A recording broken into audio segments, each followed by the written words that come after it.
Okay, well, on with what we're doing tonight then. I was asked to give a demonstration on the GluBoost method for finishing pens. And GluBoost is a company that makes, obviously, things for pens, but I think their original mission was to work more with musicians.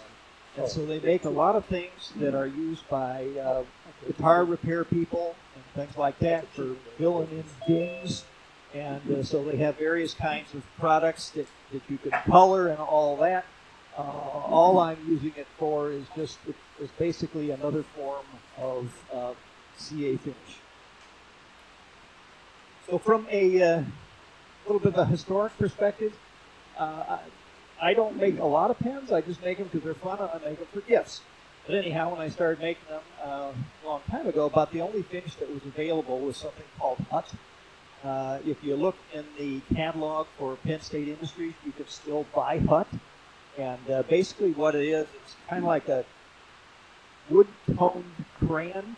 It comes, it's waxed with color in it. It's on a square. It's a very hard wax. And so it's very awkward to use because you use it on a spinning piece of wood. And so the actual point of contact is very minimal. And it just gives a very dull finish that can get tacky from the heat of your hand. I don't recommend it. The other finish that is very popular is a so-called French polish or friction polish.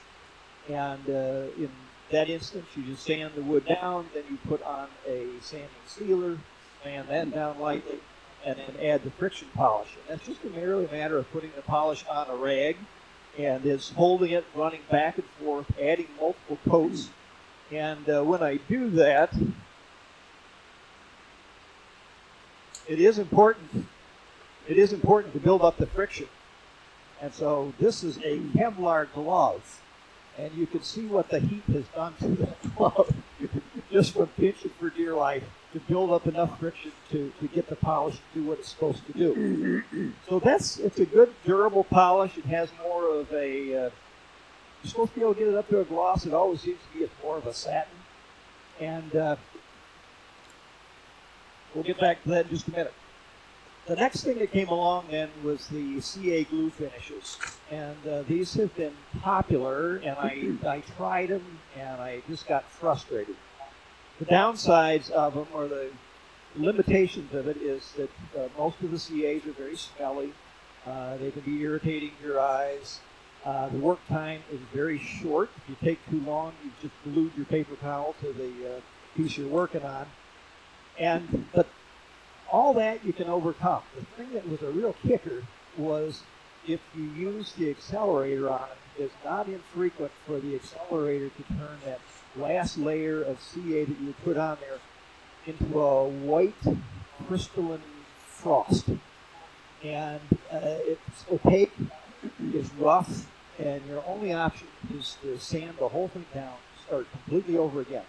And that just happened enough times that I said, to heck with it, and I went to using just acrylics. So, as you know,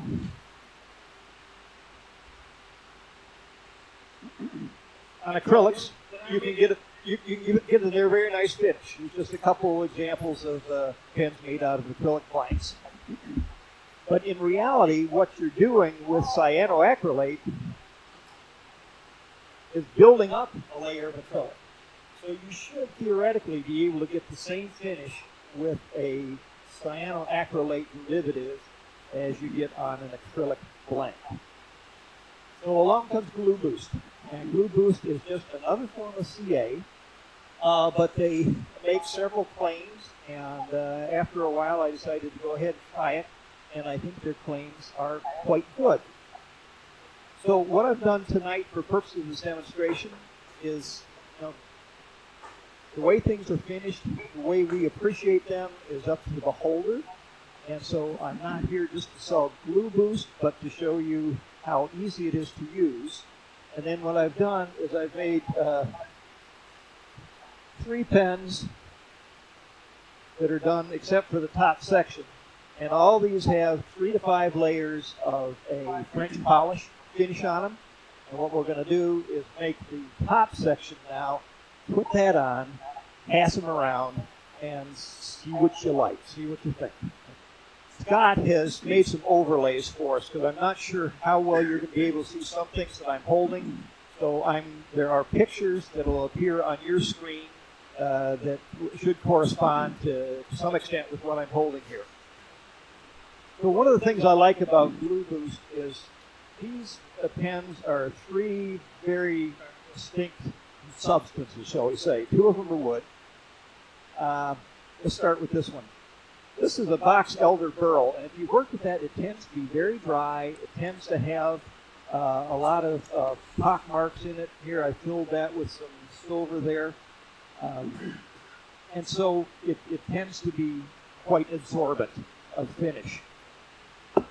This one, I'm not sure what the wood is, but if you can see, there are a lot of, again, pock marks in the grain.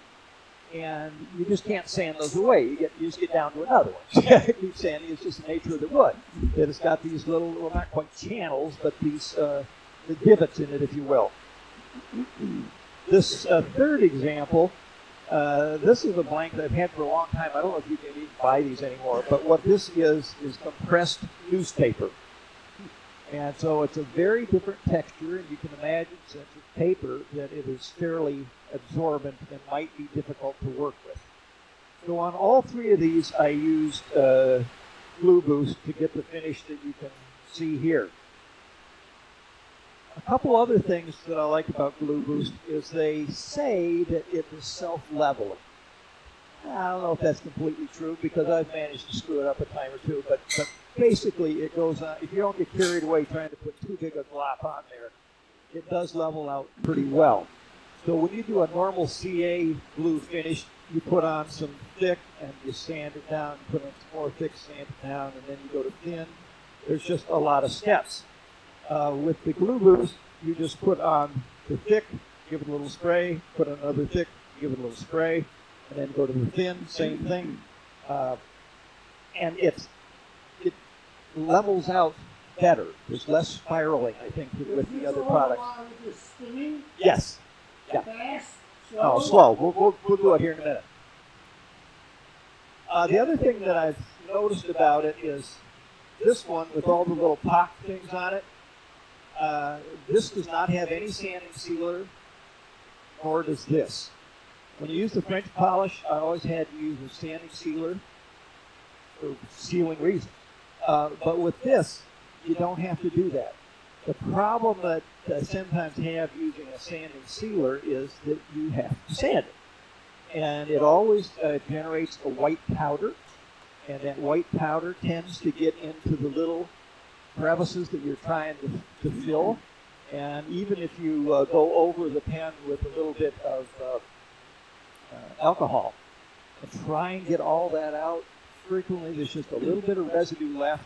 And so in a pen like this, all these little pock marks would be white rather than being the natural color. It's just very distracting.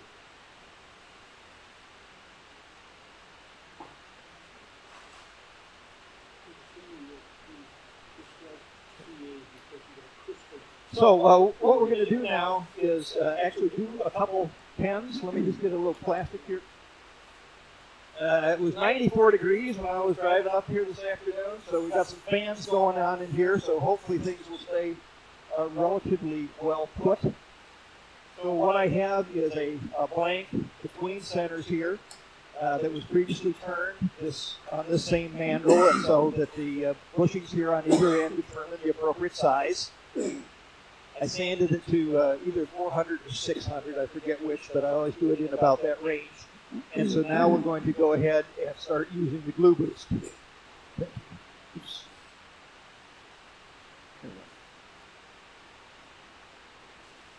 To do a pen using the GluBoost technique, you need 3 things. For the guys here, I gave you a handout. It's all written on the handout. My hand is so sweaty, these powder-free gloves may not go on. But you need 3 things, and it's a little confusing when you go to their website. but it's easiest to remember them by the colors. And I have one of their brochures here. You can look at it afterwards. We also have an overlay of that brochure. But the blue one is called Fill and Finish Pro Formula. It's the thick one. That's the first thing you use. After you finish with that, then you use a thinner one. This is called Fill and Finish Thin, Pro Formula. And then between each application, you spray with the GluBoost accelerator. And apparently you could use this with other CA glues too. But this, I've never had this turn yellow on any pen yet, or turn that white frosted color. So there haven't been any pens that were ruined because of the product. So, because of the CA, or do you think it's the accelerator? I think it's more the accelerator than anything else. The CA has in this product, has a longer working time. I think it's roughly 45 seconds. So you have a little more time to move it along, and if you didn't get every spot quite right, you have enough time to come back and kind of do it over again, okay? So hopefully these aren't going to blow away.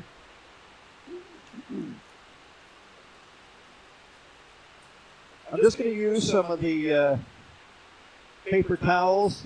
I use the blue ones that come from Lowe's. Since this is a CA product, like any CA product, it will interact with cotton. And if you use a paper towel that has more cotton in it, then it's going to get very hot and even smoke. I occasionally get a slight amount of heat from these, but never a bad reaction to burning my finger or anything like that. So when I turn the lathe on, I'm going to go as slowly as it'll go. And we'll take the blue here.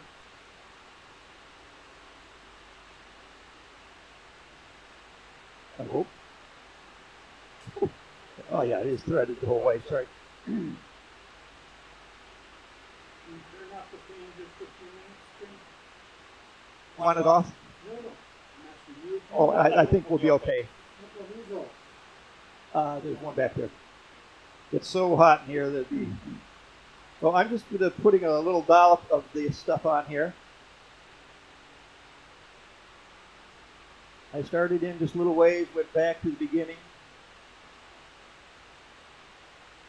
And I made it to the end. It's a little thin at the end there.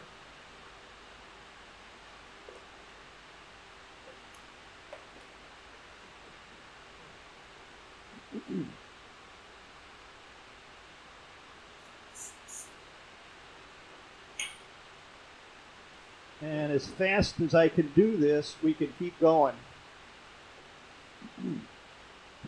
I'd also say I think it's worth taking the time to cut your little squares instead of just tearing them off, because if there's fuzz on the edge and it comes loose, it could get stuck in the CA.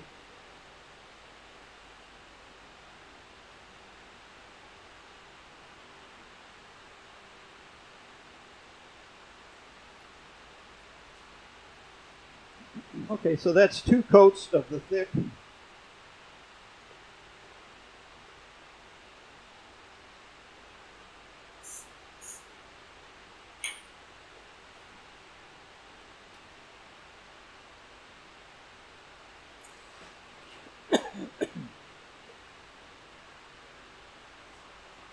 So this will now be the thin. And so I haven't sanded anything down at all here. I just keep on going.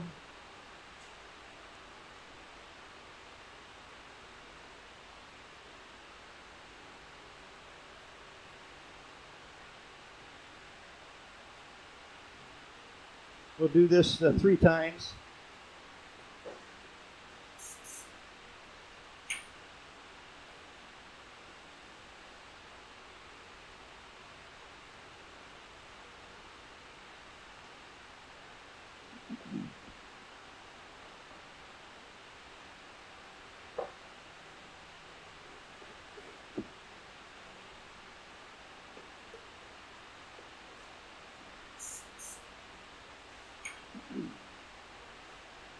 Probably giving that more accelerant than it needs, but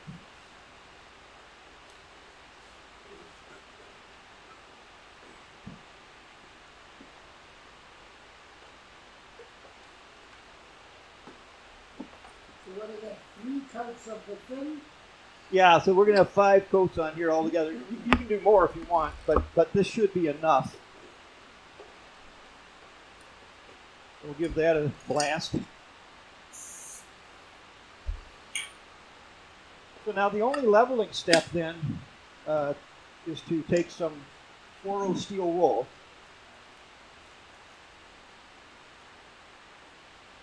And I'm going to turn this up a little bit for this step.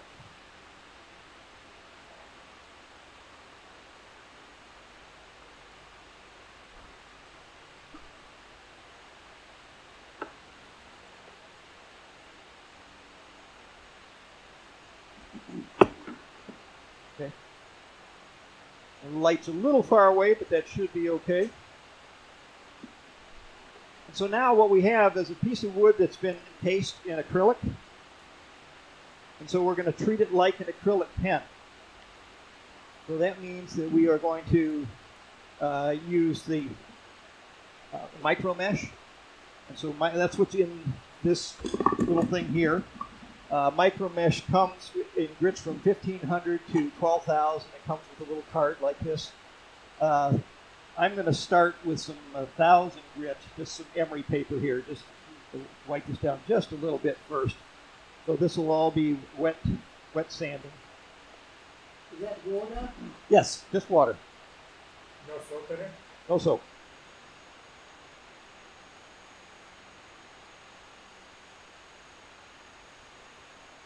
I realize sanding isn't exciting.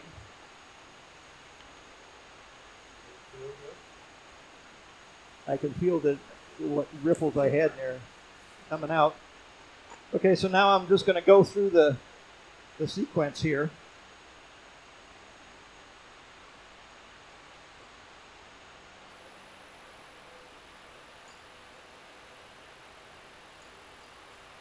The one place where you can get in trouble is if you get carried away with the steel wool, then you can take off all your layers, and then you have to start over again.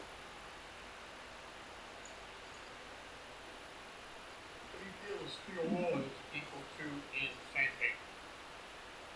I don't know. I bet Frank could answer that. Frank, do you know what 4-0 steel wool is equal to as far as sandpaper is concerned? I think it's close to 800.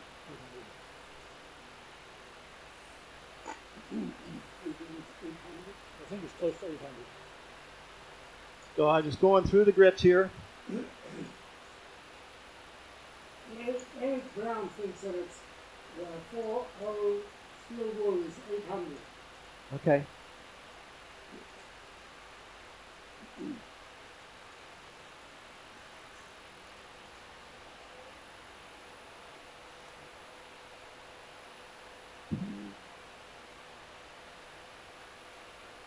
So the 3,200 here now.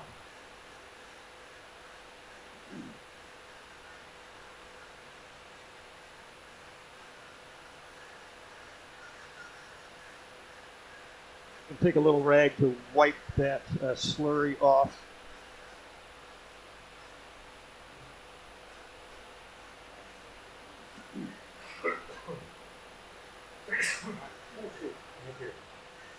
Let's see.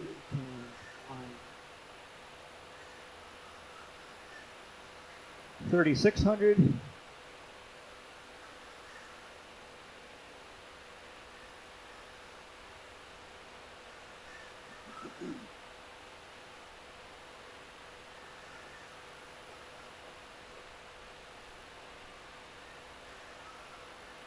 $4,000. Oops.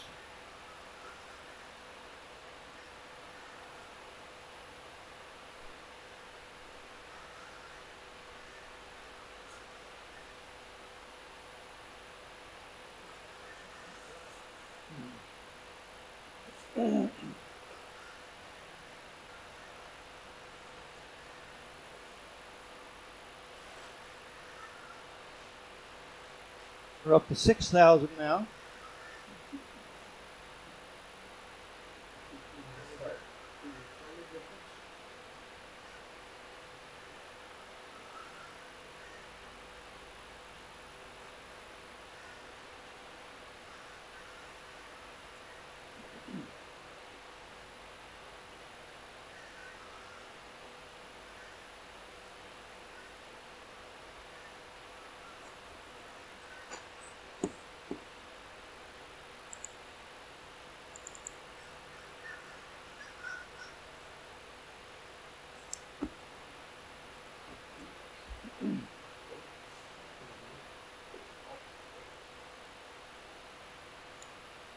And up to 12,000.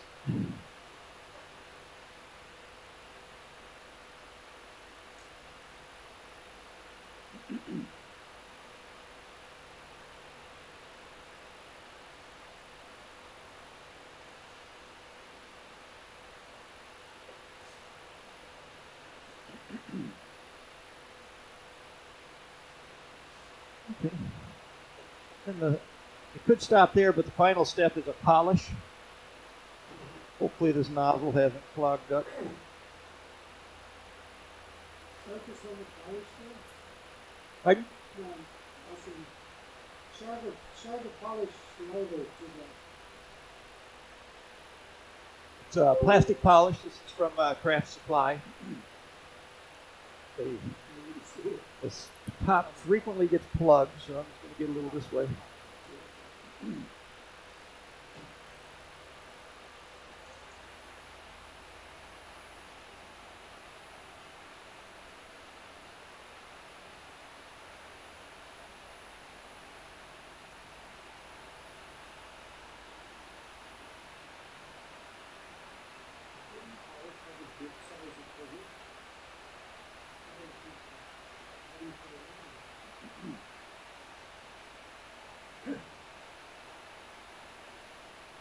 Jim, does the polish have a grit size equivalent? So you're even going higher than Yes, 12,000? yeah, yes. I'm not sure what it is. I don't think it says on here.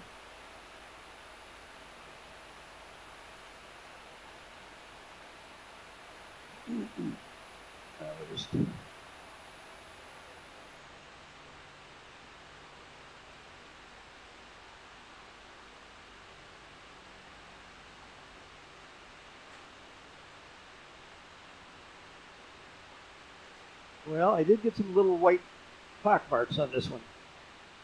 Always do, I guess, at a demo. Had to, yeah, had to.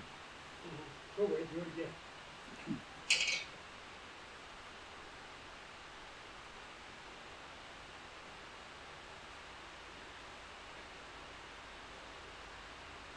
Where's your knockout bar, Pat? Knockout bar for. I want to take. We crank it back. Oh, okay.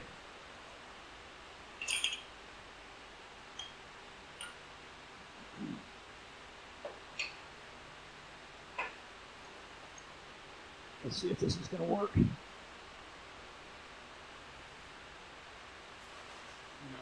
Okay. Let me see if this will fit in here or not. I think it's going to work. I do need a knockout bar for this end. Right down there.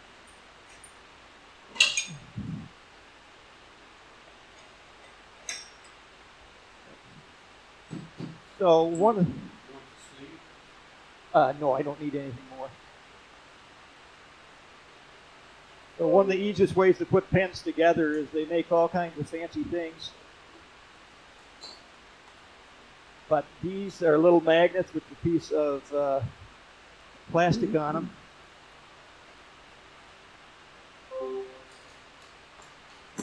So we're just going to take our tip here. And the piece I just finished.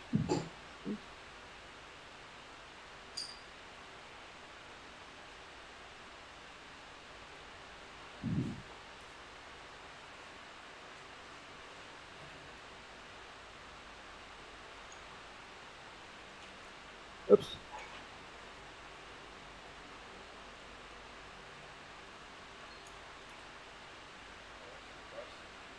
Yeah.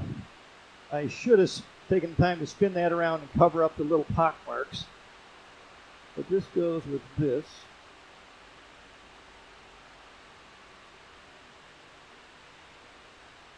Yeah, didn't do a very good job in that one spot there. But I think you can see there is a difference. That's the end with the GluBoost. That end I did better. This is the French polish.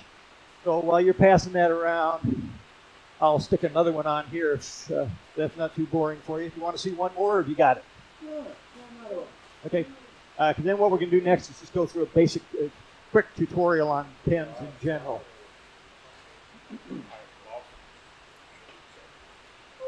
So these are just little magnetic things that just pop on there. And we're going to go back between centers. What are those magnetic things called? I'm not sure what they're called. They're in the catalogs. Let's see, I need that. Sleeve right there. Yeah, right there. That's the French polish. I'm sorry, I'm overlooking. Here we go. Yep. Almost It's specs. Yeah, it sure did. Silver to white specs. Okay.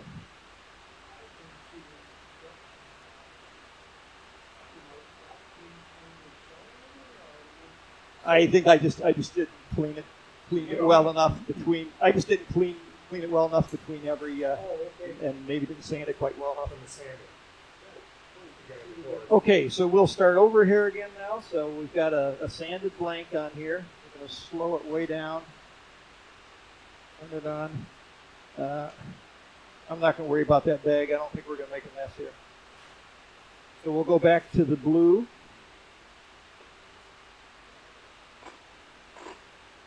Thank you.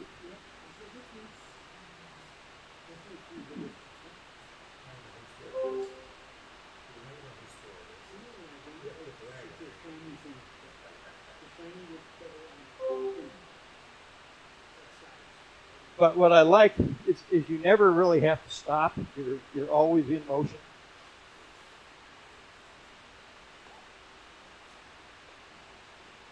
I'll turn this a little bit faster.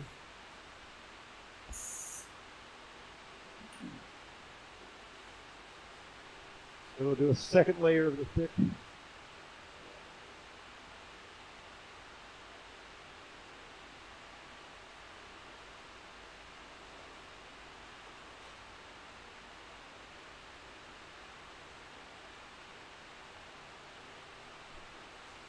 have you had a chance to try that accelerator on the normal CA that we have in the shop? I haven't tried it. It says in their literature it work on any CA. Right, you said that earlier. No, I would assume that's correct. The thing that really first question is, does it This I got this directly from the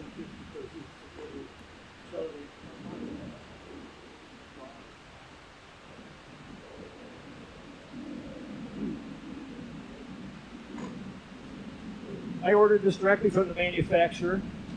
I noticed that Penn State Industries did have it in their catalog, but then the most recent catalog that I got last week, it wasn't in there. And it actually it's cheaper to get it straight from the manufacturer. Their website is on that sheet of paper I gave you.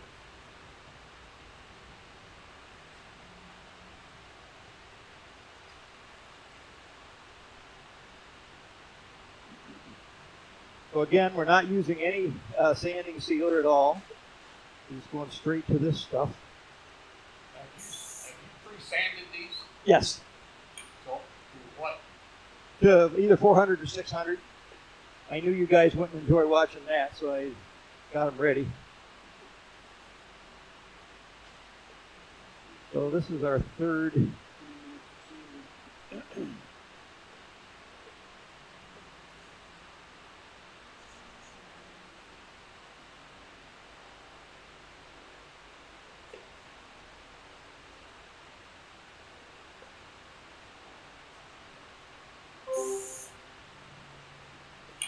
Okay, so now we're ready for the steel wool again.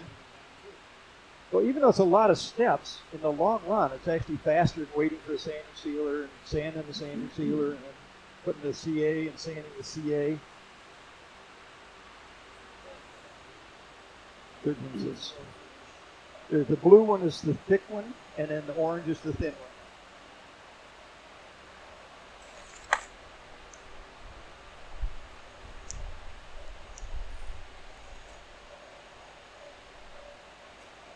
Okay, I'm going I was waiting for you. How long that was going to take. to. I thought that rattle was inside my head. I'm just going to try and wipe this down now. This is what I did not do last time. may have left some residue on there. At home, I had actually used a little alcohol on there. It doesn't seem to bother anything, just to try and get rid of any residue. Okay, so now we're back. Let me put these lids on.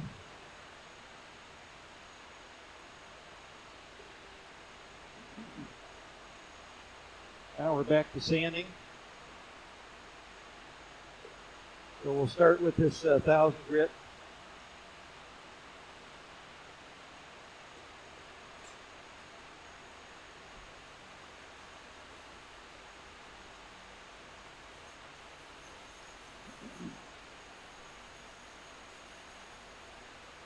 You can kind of feel it even out.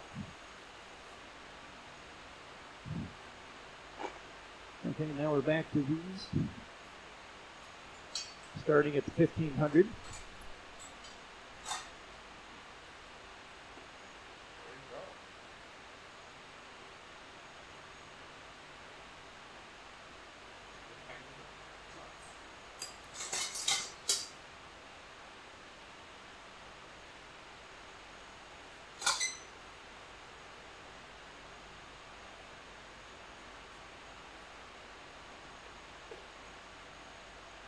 Get back this way, Mo. Did I mess you up? Nope.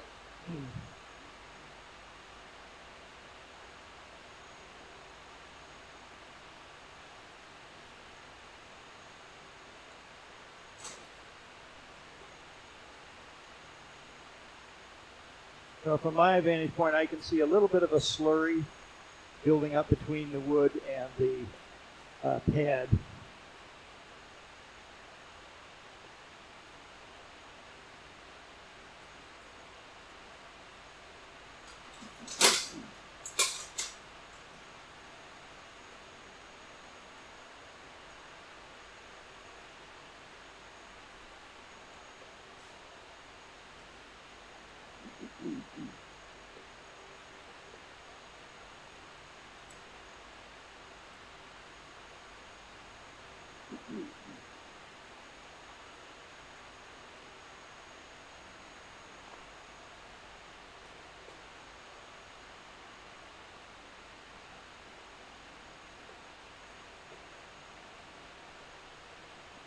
Okay, 3600.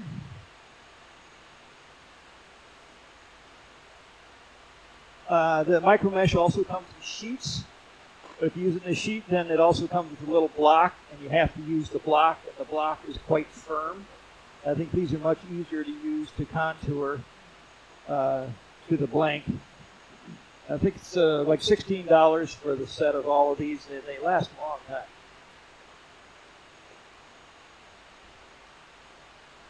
$4,000.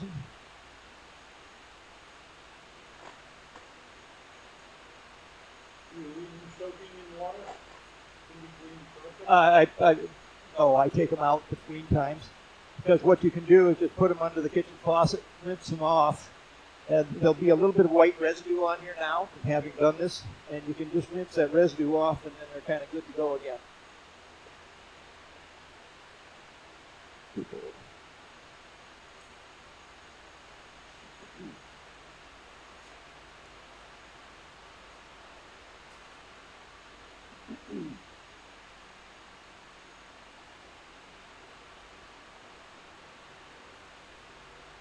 GluBoost does have several videos on their website of professional pen turners using this product, so if you ever want another look at it, you can get it there.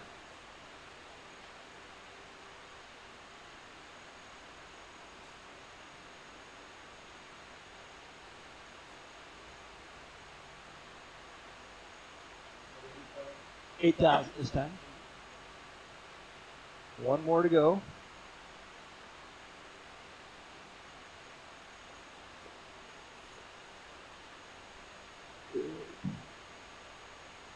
That's not it. Ah, here it is.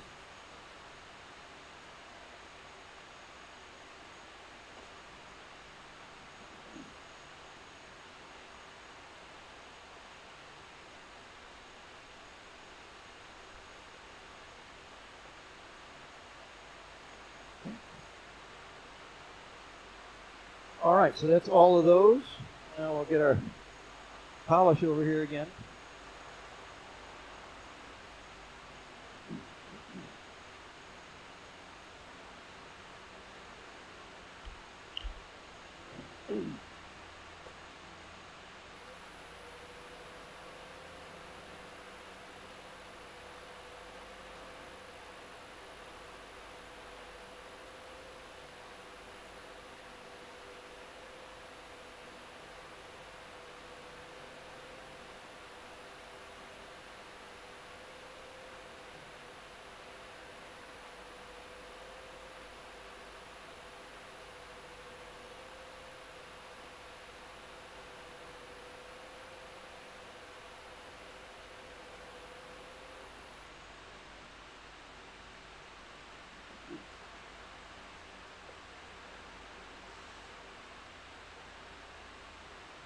There's just a little bit of white residue from the polish on here. I'm taking that off.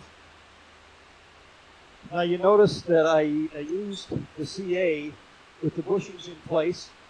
You can buy little things like this. If you can see that past the gloves, they're little plastic things. And so that this butts up against your wood, and so you don't get any CA onto your bushing. But haven't really had a problem with them getting stuck on the bushing. They sometimes will be stuck just slightly, and then what you can do is just wiggle it like that and it'll come right off. If there's a little bit of a glaze that extends over the end, then just take it on some 400 or 600 sandpaper, just go like that, and just get that in cleaned up. So now we need to convert this back to a press.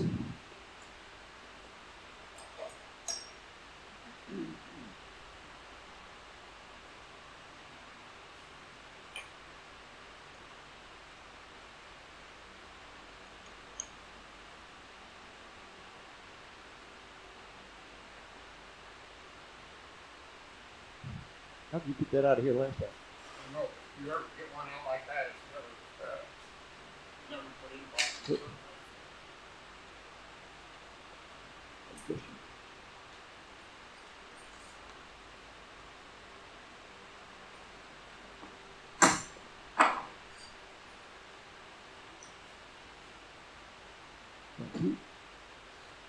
This way.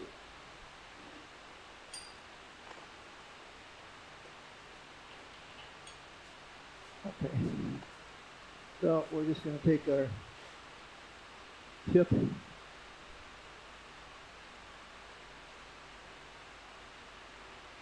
I'm just looking to see if there's any real way to match up the grain. It doesn't look like it makes a whole lot of difference on this one. This one's looking better so far. Don't jinx me, Pat.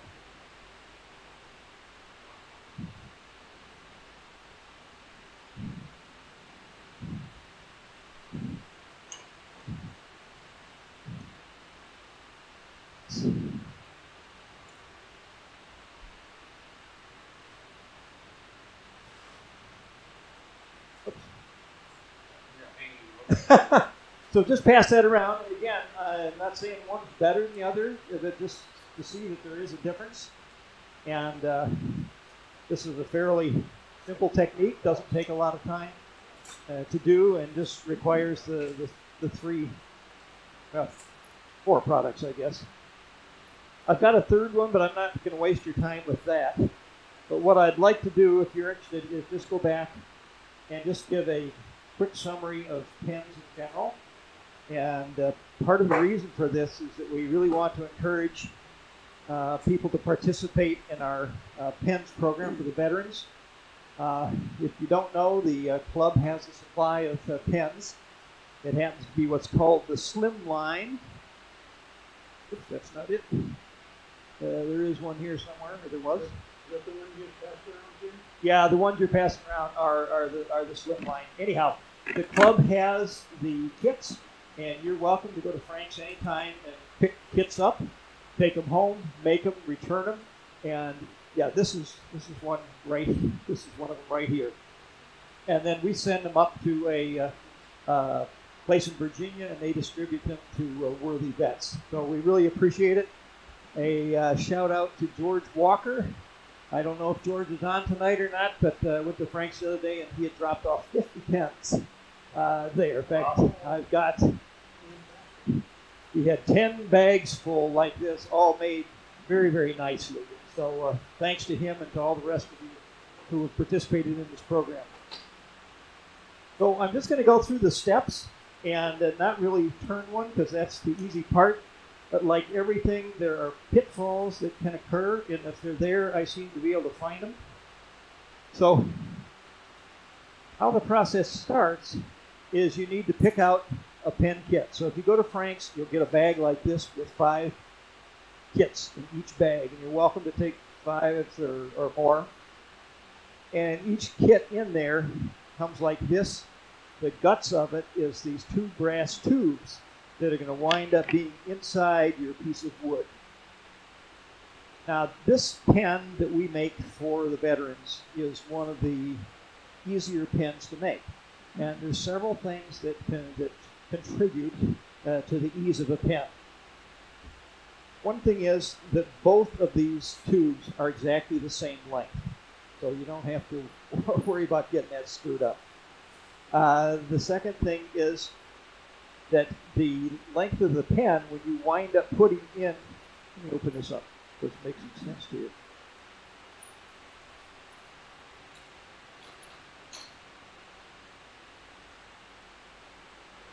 So we're going to have 2 pieces of wood that have a blank like this in there, glued in there. And then the other portions of the pen, like the tip, are going to be pressed into this once we finish making the wooden part. And let's open that up. Oh, I can show you on here. So here's one where the tip has been pressed in, and then what gets pressed into the other end is this piece right here, which is called the transmission. And in the kit, it looks like this. And so it just gets pressed in the other end. The nice thing about this particular pen is if you mess up and you shorten this somehow, and we'll talk in a minute how that could happen, it doesn't make any difference. It just means you don't push this in quite as far. You can make up any difference that way, and you still wind up with a perfect pen, even if you screwed up.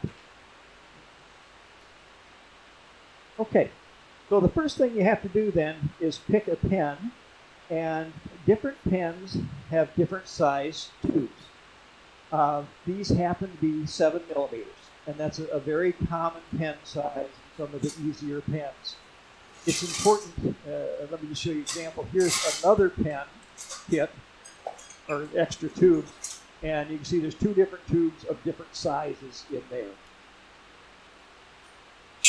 When you decide on your pen kit, then there's a couple accompanying things you have to have. One of them is the bushings. That's a little metal piece like this, and you've seen me using those up here already. There's this little piece here, and what that does, well, we've got a picture of it there. I don't know if you're...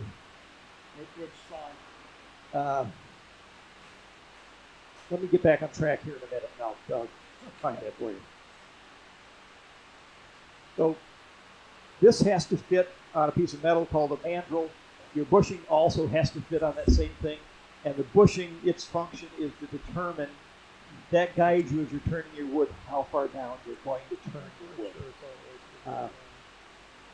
Okay, this will make a little more sense in a minute. So you've picked out your pen kit, you bought the appropriate bushings. The other thing you need now is the drill bit, because you need to drill the wood to the size that this is going to fit into, okay? So this is 7 millimeters, so this is 7 millimeters. This happens to be a Fish, which I think is a real nice brand. One of the nice things is the Fish drill bits tend to be longer, and you can very easily go all the way through even a longer segment of wood. So now that you got your stuff, then you pick out a blank, and you can use any kind of wood you want. You can make your blanks yourself. They're readily available. I've got a bunch of catalogs up here you're welcome to look at. But basically, you can cut up any scrap of wood you want. And for these smaller pens, a skinnier pen, like you've been seeing, a blank that is 5/8 by 5/8 by 5 inches is kind of a standard size to start with. If it's a bigger pen, they're so-called cigar pens. I don't have one here, but it would be more like this. Then you start off with a blank that would be 3/4 of an inch by 3/4 of an inch by 5. So you get your blank. We're going to use this one because this ink will show up on it. And the first thing we're going to do is we're going to draw a line down the middle like that. And we're going to put a 1 and a 1. And then we're going to take our, I'll tell you why this isn't that. Then we're going to take our 2 tubes. These may be different lengths in different pen kits. And we're going to get them so we have room. And we're going to mark a spot here where we can safely cut. And we're going to have room for our 2 brass tubes on either end. The reason for the center line is that for a pen to really look nice, if you're using highly figured wood, is that you want the grain to match. And so by drawing that line on there, then you know that this is the center. You don't want the line all the way through, you just want the center part. So you know when you're subsequently turning it, what is the middle side, or the junction point. So then the next step is to take this and just saw it somehow so that you wind up with 2 ends. Something like that.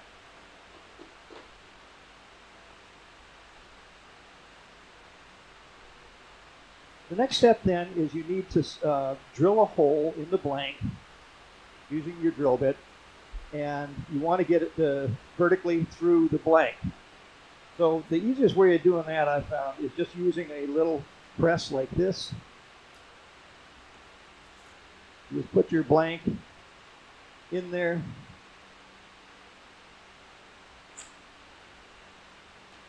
Put it on your drill press, drill through, and again, you would drill starting at the end from the middle end, because there is a tendency sometimes for breakout, particularly when you're using acrylic blanks. And so if you're going to have any breakout, you want that to be at the end that you're not trying to line up precisely. Okay, does that make sense? With acrylic blanks, they actually recommend that you set your depth gauge on your drill press so you don't quite make it all the way through, and then subsequently cut that off with your bandsaw, because they're notorious for breaking off at the last minute. So now what you have is a piece of wood with a hole in it that corresponds to the size of your brass tube. So the next thing you need to do is glue this in. The first step is to scar this up a little bit. So I got some 80 grit sandpaper down there somewhere. Just scuff it up. That's so that there's a little more of a surface area for the glue to adhere to. In some of the fancier pen kits, like what these are from, you can see that those have already been scuffed up when you buy them. GPs, you got to do it yourself. So then you have your piece of wood with a hole in it, and you need to get this glued in there. And you want, again, put it in from the end that's marked, because you want to keep this as close to that marked end as possible so you maintain the integrity of the grain again, right? So there's a couple ways you can do it. What I used to do was get my glue. Oh, there's it. Get my glue and hold this and twirl this while I drip glue down there. And then I would take a Q-tip and just go around like that and see that everything was nice and shiny in there. And that was satisfying.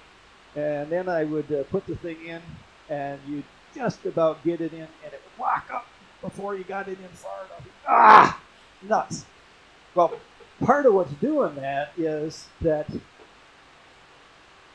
Q-tip is caught, it's interacting with the cyanoacrylate, it's creating a little bit of heat in there, so it's accelerating the setup time of the CA, and you're just not getting it in there fast enough, okay? The other problem with that is when you use that technique, putting the glue in first and then you push this in, some of the glue can well up inside and be a little bit of a problem in there. There's a way of getting rid of it. That's the next step. But still, nicer to avoid it. So sometimes people will take a potato, slice it real thin, push it down through the little sliced potato, make a little plug on the end there, and that keeps the glue from getting in there. The better way of doing it, I think, is to use what's called an insertion tool. And you just take this thing, take your glue, put a bead all the way around the one end, and then do about 4 or 5 stripes up the side. And then just take this and put it in the hole and twist it and push as you go until you just get this past the end of the blank. Let it sit there for just a minute, then wiggle this out, and then you're done. And so you wind up with something that looks kind of like that, except the end is still flat. But you can see there's a brass tube in there now. You have a choice of glues. Obviously, the CAs come in a variety of different viscosities. And the one I like best is, this is from Craft Supply. They say it's flexible. I don't have any way of proving that. And it's medium. But the thin, if there's any wiggle room in when you drilled, the thin won't make up that gap. The thick is almost too thick and glops up. This is just a nice intermediate step. There's one picture there for those of you that are on Zoom that show it's an end view of 2 blanks that have been drilled. You can see the hole at the end, and you can see that one of them is nice and clean, and the other one has dipped off to the side. And what happens is, when you're drilling this out, you got to keep pressure down. Otherwise, if you're letting the drill press come back up, if this rears up at all, it's going to cant in there, and it's going to destroy your circle. And then if you've got enough room, if it's long enough, you can push your brass tube beyond that point. But now you've lost that much of your matchup of the grain, so you really defeated yourself. So you want to get as clean a cut as possible so that the glue has as small a gap to fill as possible, and you get a good bond all the way around. The next thing then that is important is that you have to square up the ends. And so you can see on these examples I've been showing you, there's a circle cut out there. And there's a tool here that does that. That's what this thing is. So you put this on your drill press, drop it down in there. It's a very tight fit. And what that does is guides it so that it stays, this cutter is perpendicular then to the axis of the blank. And so it cuts down through the extra wood until you get down to the edge of the blank. And then this is perfectly square, perfectly flush if everything goes the way it's supposed to. This is one spot where you, and if there's any glue in there, then you can see there's a flute on here, and what that does is cleans out that glue that may have got stuck in there so you have a nice clean surface. There are a number of different companies that make these, and again, depending upon the size of the blank you're using, you have to have a different size one of these.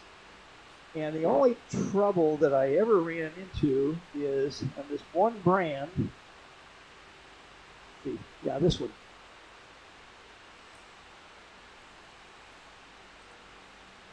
I'll pass these around. Here's 2 different barrel trimmers. It doesn't make any difference that one's a little wider, the other you can buy whichever size you want. But the difference on these is that this end and this end are the same because they're both made for 7mm tubes.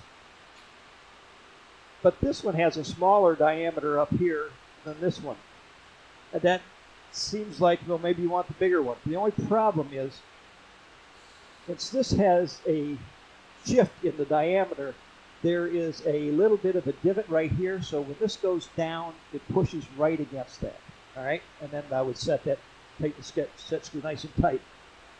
This one, since it's the same diameter all the way down, this could keep sliding. The set screw holds it where it's supposed to, but the problem is that if there's any gap between the cutter and this, since there's no ridge there, it can cut over the side of your blank. And so you can pass these around and see how it actually cut the wood lower down because the brass went up between the cutter and the shaft. You follow what I'm saying there? So now you have brass that's sticking out proud of the wood, and when you put the pen together, it's not going to look right. It's not going to be right. So you can dink around and make that right, but it's something you want to avoid. When you're using the barrel trimmer, it has to be able to go right down the bore of this. So even though you drilled this out on your little vise, if you put this back in there again and try to use the barrel trimmer, if your blank isn't perfectly square and perfectly straight, what you're going to wind up doing is ramming down the side and cutting the side. So I don't use that, and for the same reason, you can get so-called pen jaws, long jaws that go on your lathe, and some people will drill using that, but it's the same problem. If you bring this through and this has been rotated at all, or any different position where it was, it's going to scar up the inside, and then your subsequent parts aren't going to fit, and you're going to have a big problem. So the easiest way to do that is just loosely put it in one of these. This is in your drill press, and you just pull your drill press down, let that go in, and just let this float however it needs to do. All you're doing is keeping it from spinning around. Go ahead, come down till you hit your brass. You'll either be able to feel it, or you'll see just a little sliver of brass come up, and then you know you're done. You're done, okay? So I would recommend you do the barrel trimming part using this. So now you're ready to turn. And turning always involves a mandrel. And so that's what this is, kind of the more common mandrels. It's one of the cheaper ones, one of the ones people buy the most. And so this goes in your headstock. Then in your tailstock goes a thing like this. This is a 60-degree angle, and there's a 60-degree hole built this end. And so they're going to be in your lathe like this. This is going to rotate around. This just maintains the orientation. It's designed so that you can fit two blanks on there at the same time. So what you would have is whatever... When you say two blanks, you mean the whole thing. Pardon? When you say two blanks, you mean the whole thing? Yes, yeah. So you would have, you put a bushing on there, and then you put a blank on there, and then you put on another bushing, another blank, then put this thing on here. It would come, have I got it here, my second blank?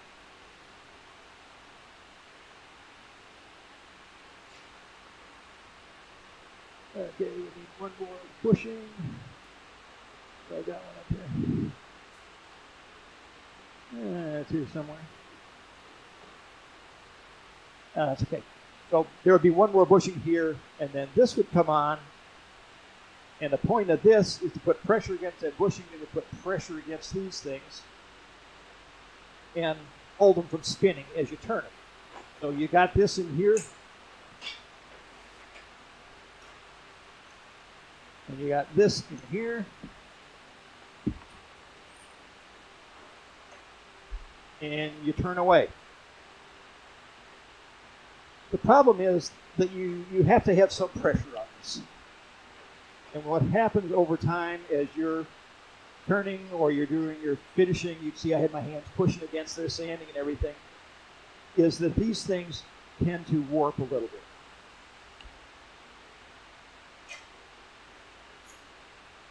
So what you can do to see if you have a warped one or not is just turn it on, just touch it with a pen, and see what you have.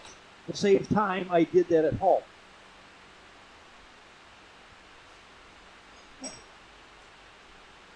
So there is a picture there showing this mandrel. And what you're looking for is there's a black line right there, and then it quits. And then it comes around again. So there's the black line, and it quits. And now this has got a slight bow to it because it's been compressed and it's been manipulated. So if you look very carefully, there's a black line in the middle here, right there. Now it pooped out. So what happens when you do that, if you have that kind of a mandrel, then you get a pen like this. This isn't too bad, but if you look at the bottom junction in the middle, the bottom side in the middle, you'll see that the wood is proud of the ring on one side and it's short of the ring on the other. So just pass that along, and you got an ellipse. Yeah. So that's why I would not recommend this. So the next step was they came along with one like this, where you just loosen this up, you can shorten it up, and at least this isn't as long. But the better thing than that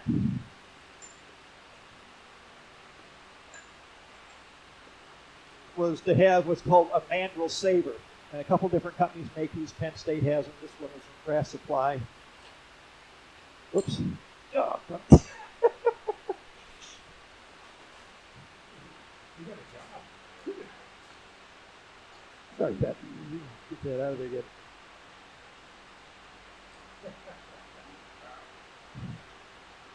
I didn't even cinch that down.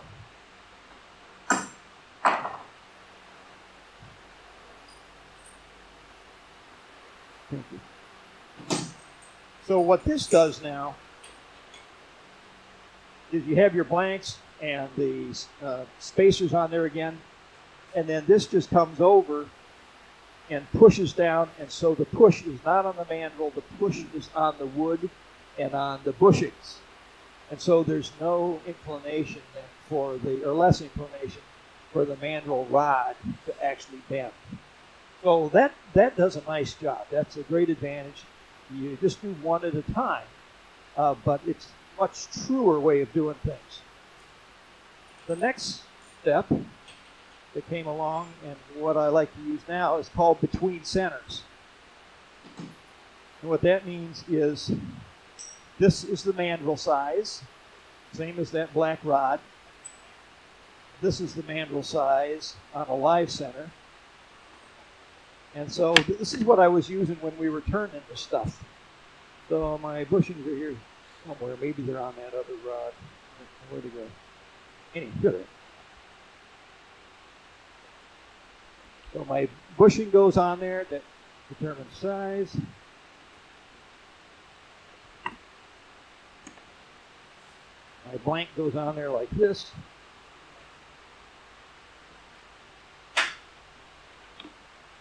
So there's no rod all the way through, but you have it fixed at both ends, and it just is a much truer way of turning in the blank. It gets rid of that problem that the green pen exhibited for us. As far as tools are concerned, you can use just about anything. You don't have to have fancy tools, but there are some that I like. For the most part, just turning it down, I just use a spindle roughing gouge. This has to be the Carter one. Frank sells these. This is a really nice tool. Use it for a lot of things, but this is one of the things. You get it most of the way down with this. And then the other way you can take it down very quickly is with a skew. And it's a small enough piece of wood. When you get in trouble with a skew is when you catch either the toe or the heel. This is going to be small enough very quickly that it's wider than a piece of wood. It's really hard to screw it up. So it's a good way to practice with the skew.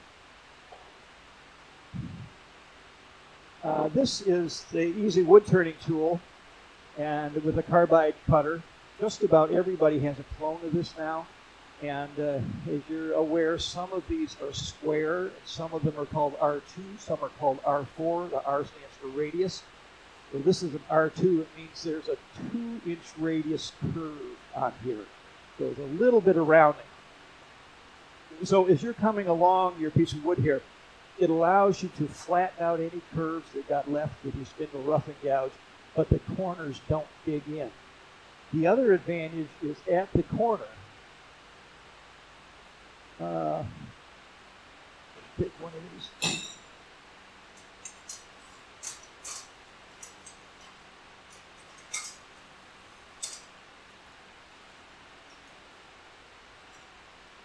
If you're leaving this with a nice curve coming into the junction, as George did on these, since this is curved, it allows you to get in there a little bit and sneak in there really quite nicely without digging in. I will also say at this point that this also comes in a negative rake form, and it's no different than any other negative rake you could use at home too. But particularly for the acrylics or for really hard woods, the negative rake does a really nice job of these. But with regards to this corner, these little carbide cutters cost money. And so if you screw it up by digging it into your bushing, bushings are cheap. That's not a big deal. Like you kind of marred up this. And so one way of getting around that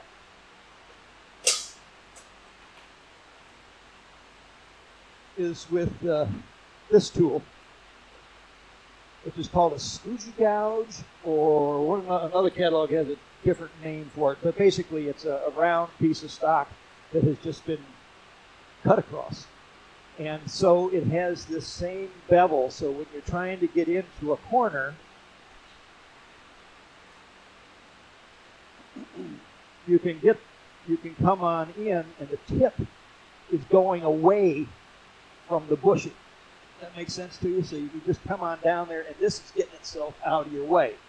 If you screw up and you hit the bushing, then all you got to do, instead of sending off $10 for a new carbide, you just go like that and you're back in business again. So these save a lot of money. I put on your handout there the AZ, Arizona Carbide website. They sell a whole host of carbide cutters. And so the ones that I have on there now are from them. And I think when I get them in groups of 10 or something like that, they're like $8 instead of $15 or something. They're considerably cheaper. And at our last meeting, somebody was asking about the Hope cutters, because they're having trouble getting the Hope cutters from Great Britain. And I believe they said he does have that cutter on there too. So they have a vast supply of it. Does he have them again now? Okay, because Frank wasn't going to be able to get them from Hope himself anymore. Okay, so once you've got it turned down, then you're back to finishing. We've already done that. So that's about, only other thing I was going to say is on acrylic pens, you generally finish them off by going through this entire series of grits. Another option that works amazingly well, and so I assume so it should work also on a wood pen using the GluBoost, is this Micro Magic. And what this is a wax with an abrasive in it. It comes in 1, 2, and 3, so 3 different grits. And so in 3 grits, you go through a series that here you're using 8 or 9. And it does a surprisingly nice job very quickly. So one of these days I'm going to try it with the GluBoost, but it should work. It's not going to be quite as nice, but it's nice. Okay. All right, I've got some catalogs up here. Here's the thing from GluBoost. You can look at their little brochure here if you want. I'll also just say as a add-on that today the latest version of American Woodturner came out, and our own Frank Johannesson has a piece of wood in there. So congratulations, Frank. You've got a piece of Norfolk Island pine featured. That's all I got.